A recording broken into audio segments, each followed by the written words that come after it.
દહેરાદૂનમાં યોજાયેલી 38મી રાષ્ટ્રીય ખેલ સ્પર્ધામાં ગુજરાતની દીકરીએ ઇતિહાસ રચ્યો છે.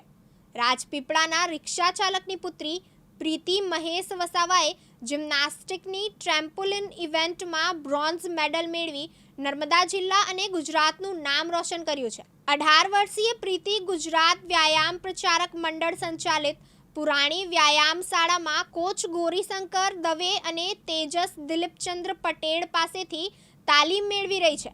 28 જાન્યુઆરીથી 14 ફેબ્રુઆરી 2025 દરમિયાન યોજાયેલી આ સ્પર્ધામાં દેશભરના 35 રમતોના ખેલાડીઓએ ભાગ લીધો હતો, જેમાં ગુજરાતના 30થી વધુ ખેલાડીઓ સામેલ હતા.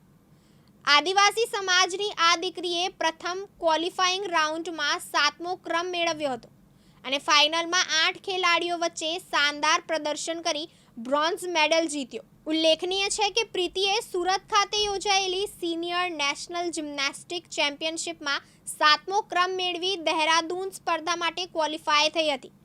આ સિદ્ધિ સાથે પ્રીતિએ સાબિત કર્યું છે કે પ્રતિભા અને મહેનત થકી કોઈ પણ મુકામ હાંસલ કરી શકાય છે. આજે મને આ જિમ્નાસ્ટિકમાં હું ટ્રેમ્પોલિન કરું છું અને મેડલ આવ્યો છે, બ્રોન્ઝ મેડલ. ઉત્તરાખંડ દહેરાદૂનમાં મારી કોમ્પિટિશન હતી નેશનલ ગેમ્સ. એમાં મેં મારું ડિસ્ક્વોલિફાઈડ 7મા નંબર પર થયેલું અને બીજા દિવસ ફાઇનલ હતું, તેમાં મેં 3જા ક્રમે આવી હતી અને હું બીજા ધોરણમાં હતી ત્યારથી જિમ્નાસ્ટિક કરું છું. અને મારું જિમ્નાસ્ટિક કરવાનું પાછળ મારા સર અને મારા મામા ને બધાનું પ્રોત્સાહન છે.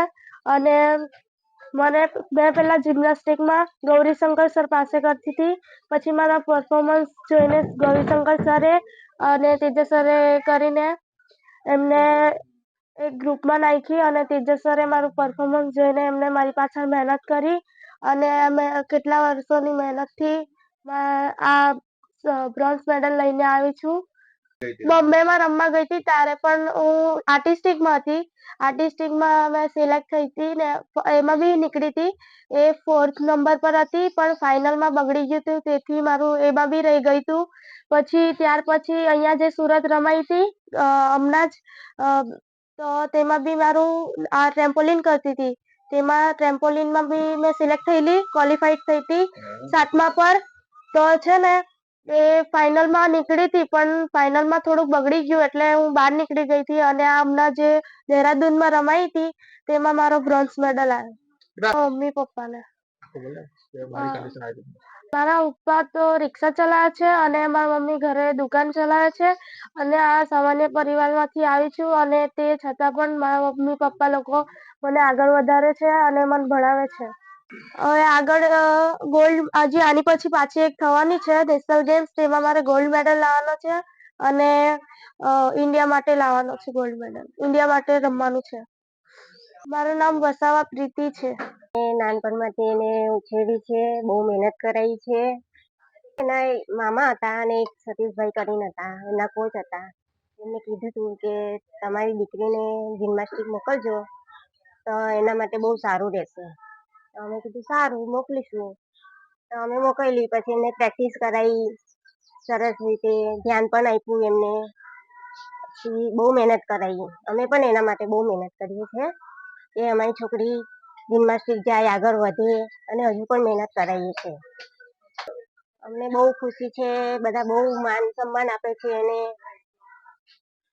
અને હજુ આગળ વધારવાની મહેનત કરીએ છીએ. હજુ આખા ઇન્ડિયામાં 1લો નંબર લાવવાનો છે એને.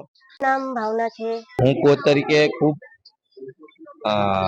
ગૌરવ અનુભવું છું કે આજે અમારા સંસ્થાને જે એસ જયશંકર સરે ઇક્વિપમેન્ટ્સ માટે અને હોલ માટે જે ગ્રાન્ટ એમની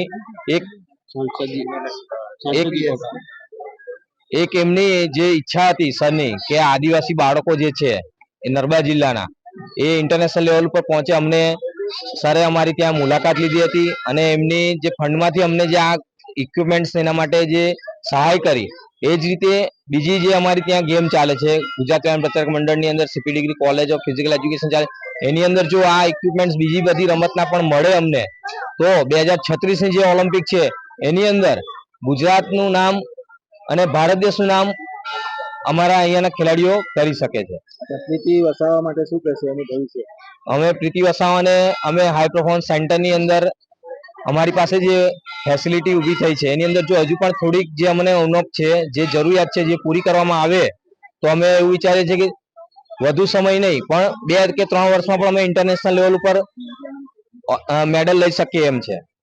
અને ઓલિમ્પિકમાં અમારું જે ઈચ્છા છે કે અમે એટલો પુરુષાર્થ કરીશું અને આ સંસ્થાનો અમને એટલો સપોર્ટ છે સરનો ને બધાનો જ, તો અમે 2036 ઓલિમ્પિકમાં એ ભારત દેશ માટે મેડલ લે, ગોલ્ડ મેડલ લે એવી અમારી ઈચ્છા છે.